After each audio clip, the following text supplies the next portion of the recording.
Apa rasanya nyicipin HP seharga 20 jutaan? Gue akan ceritain di video ini setelah opening berikut. Sebelum masuk ke videonya, gue mau bilang kalau di channel ini gue upload konten apapun yang gue suka. Mulai dari gadget, kamera, fotografi, dunia kreatif, hingga produktivitas. Jadi kalau kalian suka dengan tipe-tipe konten seperti itu, mungkin bisa pertimbangkan untuk subscribe dan jangan lupa juga nyalain lonceng notifikasi supaya nggak ketinggalan video-video dari gue. Oke, lanjut. Samsung Galaxy S21 Ultra. Ngobrolin smartphone dengan level ultra atau premium flagship gini sebenarnya susah-susah gampang. Kebanyakan orang yang beli smartphone dengan harga 19-20 jutaan kayaknya nggak butuh review karena mereka percaya bahwa ada harga, ada kualitas. Apalagi yang datang dari brand yang cukup terpercaya seperti Samsung. Kalau memang ada budgetnya ya tinggal merem dan beli. Gue sendiri yang cukup tertarik buat nyobain salah satu dari Samsung Galaxy S21 series akhirnya harus berpuas diri dengan pre-order yang S21 Plus aja karena kendala budget. Padahal pada saat launching gue lebih penasaran performa dari Samsung Galaxy S21 Ultra. Untungnya Samsung Indonesia cukup berbaik hati minjemin gue unit Samsung S21 Ultra sehingga gue bisa sedikit nyobain segahar apa sih performa dari Samsung Galaxy S21 Ultra khususnya bila dibandingkan dengan unit yang gue udah punya yaitu Samsung Galaxy S21 Plus. Kira-kira banyak hal yang gue merasa kehilangan nggak ya dari S21 Plus ke S21 Ultra? Atau malah jangan-jangan S21 Ultra justru terlalu overkill buat gue. Nah, gue akan sedikit sharing experience gue di video ini. Disclaimer dulu, unit Samsung Galaxy S21 Ultra ini memang dipinjamkan oleh Samsung Indonesia selama 2 minggu untuk gue coba. Tapi gue tidak mendapatkan arahan sama sekali soal review ini dan gue bebas untuk berbicara apa aja sesuai kapasitas gue sebagai reviewer. Oh ya, di video ini gue gak akan bahas semua aspek ya. Kalau kalian mau lihat review secara lengkap di semua sektor, silakan lihat video-video lain yang udah tayang. Di video ini gue hanya akan bahas hal-hal yang menurut gue menarik, khususnya soal kameranya. Sekarang kita masuk ke bagian desain dulu. Menurut gue di S21 Ultra ini Samsung udah berhasil menaikkan standar baru. Gimana mendesain sebuah smartphone yang elegan. Kalau di seri-seri sebelumnya gue selalu mempunyai opini terbelah antara seri S yang desainnya kurang premium dan seri Note yang premium tapi dimensi agak besar dan boxy. Samsung Galaxy S21 Ultra ini adalah fusion antara keduanya. It just feels right. Varian warna Phantom Black dengan finishing black matte berhasil menggusur paradigma bahwa premium harus kaca kinclong yang reflektif. Samsung Galaxy S21 Ultra ini berhasil tampil elegan tanpa harus showing off. Dan feeling di genggamannya pun enak banget.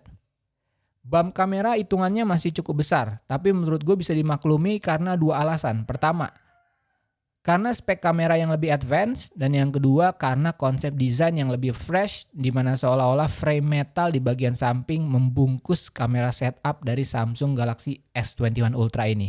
Dan menurut gue ini benar-benar desain kamera yang fresh banget. Oke, masuk ke bagian layar. Karena nggak mungkin ngomongin Samsung tanpa bahas layarnya. Gue sering bilang, khususnya di review-review smartphone flagship, soal layar kadang kita harus milih antara smoothness alias performa refresh rate atau kualitas layar yang berhubungan dengan tipe panel atau resolusi. Ya, kalau smartphone seharga 20 juta kayak Samsung Galaxy S21 Ultra mah udah nggak harus milih-milih lagi. Panelnya Dynamic AMOLED, resolusi Quad HD, dan adaptive refresh rate hingga 120 Hz. Udah mantep banget karena nggak harus milih antara resolusi tinggi tapi refresh rate lebih rendah atau sebaliknya. Gue gak harus jelasin lagi kan kualitas layarnya Samsung kayak apa. Ya lihat sendiri aja nih. Mau sosmedan atau nonton streaming dijamin puas. Kekurangannya paling kalau gue habis jepret-jepret foto kadang hasilnya suka nipu karena kualitas layarnya terlalu gonjreng. Ya solusinya turunin mode layar dari vivid ke natural. Beres. Oke, sekarang kita masuk ke experience gue menggunakan kameranya. Ngomongin smartphone kamera harga 20 jutaan, kira-kira masih perlu gak sih bahas soal kualitas? Kayaknya nggak mungkin deh hasilnya jelek. Dan kesimpulannya gampang banget. Hasil foto-fotonya detailnya mantep banget, dynamic range juga luas. Khusus untuk color processing gue ada sedikit notes. Entah kenapa di Samsung Galaxy S21 series ini gue ngerasa color processingnya tidak seperti flagship Samsung sebelumnya. In a good way tentu aja. Warnanya terlihat lebih quote-unquote natural dari biasanya. Warna Samsung yang agak sedikit warm dengan saturasi yang kuat memang masih ada. Tapi processingnya tidak seagresif biasanya. Buat gue justru ini jadi nilai tambah sih. Apalagi performa kamera depannya, gokil banget. Ada improvement yang gede banget dibanding seri flagship sebelumnya. Gue kira selfie kameranya Vivo yang 44 megapiksel udah paling detail. Hingga akhirnya gue bandingkan dengan hasil kamera depannya Samsung Galaxy S21 Ultra. Ternyata hasilnya jauh lebih detail dan tajam. Asli ini keren banget. Itu hasil foto. Gimana dengan video? Well, boleh dibilang kalau mau nyari kualitas video di Android dengan hasil terbaik, Samsung flagship udah nggak salah deh. Resolusi lengkap hingga 8K, 24 fps, warnanya on point, detailnya mantap, stabilisasi oke. Tapi please jangan minta bandingin sama iPhone kayak apa. At least jangan di video ini ya. Kalau kalian emang mau lihat perbandingan antara kamera Samsung flagship series dengan iPhone, nanti gua akan buat video terpisah secara detail. Kalian komen aja dan jangan lupa juga like dan share video ini kalau kalian benar-benar tertarik dengan video tersebut. Kalau memang banyak yang request, nanti gue buatin video perbandingan ala gue seperti biasanya. Nah, silakan like, komen, dan share dulu. Dan make sure kalian subscribe kalau belum subscribe. Oke, thank you. Nah, kalau nggak ngomongin kualitas, apa nih yang bisa kita bahas dari Samsung Galaxy S21 Ultra ini? Terus terang gue lebih tertarik buat bahas quote-unquote kekurangan dari kamera Samsung Galaxy S21 Ultra ini. Oh iya, kalau gue bilang kekurangan bukan berarti jelek loh ya, tapi lebih ke fitur-fitur yang berasanya masih gimmick atau sesuatu yang harusnya bisa dikembangkan lagi sehingga lebih berguna, ya at least menurut pendapat gue. Nah, apa aja kekurangan tersebut? Mari kita bahas. Pertama, 100 kali space zoom. Menurut gue ini fitur yang nggak bakal kepake di konteks fotografi. Yes, memang kalian bakal bisa lebih dekat dengan objek yang akan kalian foto. Tapi kalau ngomongin kualitas foto, most likely nggak bakalan kepake juga karena hasilnya pasti jelek. Ini gue ngomongin di konteks fotografi loh ya. Beda kalau ngomongin fungsi general, yaitu untuk melihat objek yang sangat jauh. Contoh, pada saat konser, kalian nonton di tribun dan mau lihat artisnya lebih dekat, ya itu beda konteks dan itu bisa berguna. Kalau ngomongin fitur zoom di Samsung Galaxy S21 Ultra ini yang hasilnya masih bisa representable at least buat posting di sosial media adalah 3 kali dan 10 kali zoom. Ini pun karena Samsung Galaxy S21 Ultra memang menggunakan telephoto optical lens. Jadi secara kualitas dan resolusi memang akan jauh lebih baik dibanding dengan 100 kali yang digital zoom. Yang kedua, fitur video yang cukup highlight juga pada saat launching yaitu Director's View. Ini fitur yang menurut gue quote-unquote hampir keren ya. Buat yang belum tahu, fitur Director's View ini memungkinkan kalian merekam kamera belakang dan depan secara bersamaan. Dan kamera belakangnya pun kalian bisa milih mau pakai kamera yang mana. Lalu secara layout pun ada beberapa opsi yang bisa dipilih mulai dari single, split screen hingga picture in picture. Nah, ini menurut gue fitur yang keren dan bakal berguna banget buat kalian yang demen bikin konten seperti vlog atau travel video. Enak banget kan? Sekali pencet record bisa 2 sudut pandang tercapture sekaligus. Tapi menurut gue ada kekurangannya. Well, at least sesuatu yang bisa dilakukan lebih baik lagi di masa depan. Apa itu? Well, tadinya gue nyangka fitur Director's View ini akan merekam scene dengan 2 file video yang berbeda. Video kamera depan dan video kamera belakang. Sehingga nanti pada saat editing, workflow editing kita akan lebih mudah karena kita punya footage yang lebih banyak. Tapi ternyata file hasil rekamannya hanya 1 aja dengan tampilan layout seperti yang telah kita pilih pada saat merekam. Ini menurut gue agak kurang cakep sih untuk sebuah video. Dan sebenarnya dari segi fitur itu bisa dikembangkan lebih baik lagi. Ya mudah-mudahan aja Samsung mendengar concern gue ini dan akan diperbarui di seri-seri flagship berikutnya. Let's see lah. Oke, ini tes fitur portrait video, keren juga ya. Portrait video, ya portrait tapi video.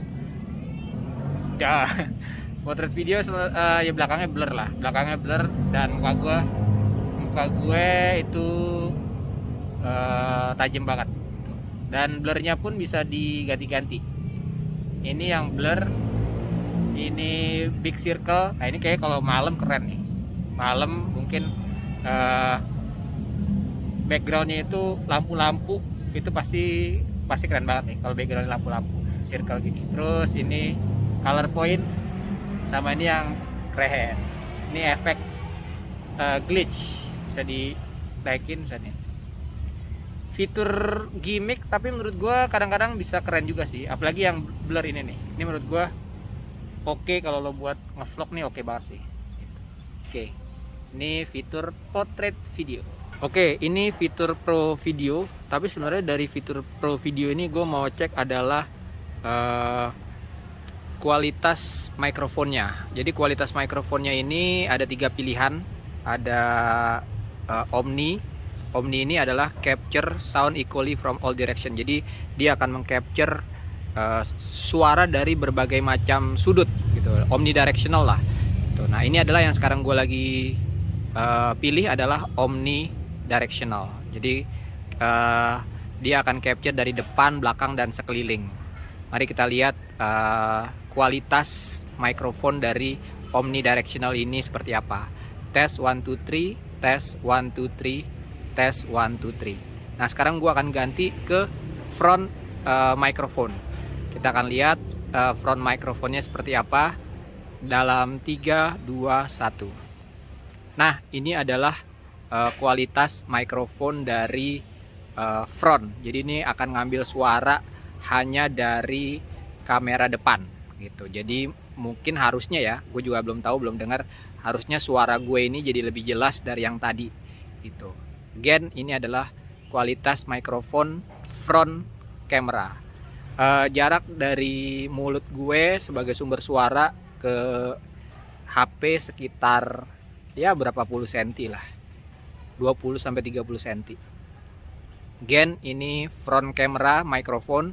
Sekarang kita akan ganti ke rear kamera mikrofon atau kamera belakang dalam 3 2 1. Nah ini gue udah ganti ke rear microphone. Dia akan capture suara dari kamera belakang. Jadi harusnya suara yang depannya jadi lebih jelas dan suara gue jadi lebih kecil harusnya ya. Tapi gue belum dengar suaranya kayak apa. Nanti akan gue dengar masing-masing kualitas suaranya seperti apa, baik itu omnidirectional, front, dan rear. Oke. Udah sih, menurut gue itu aja beberapa opini gue soal Samsung Galaxy S21 Ultra. Dan gak ada kesimpulan apa-apa selain dari kalau kalian punya budgetnya dan kalian menginginkan Android flagship terbaik dengan fitur lengkap, tampilan yang elegan dan performa yang mantap, kayaknya sulit banget untuk tidak merekomendasikan Samsung Galaxy S21 Ultra ini. Tapi kalau kalian kayak gue, di mana budget 20 juta itu terlalu besar untuk sebuah smartphone, kayaknya kalian juga akan cukup happy dengan Samsung Galaxy S21 atau S21 Plus yang sekarang jadi daily driver gue ini. Oke, segitu aja video kali ini. Seperti biasa klik like. Kalau kalian suka video ini, dislike aja kalau nggak suka. Follow Instagram gue Tangan Belang, cek link di deskripsi untuk informasi lebih lanjut tentang video ini. Thanks for watching, I'll see you next time.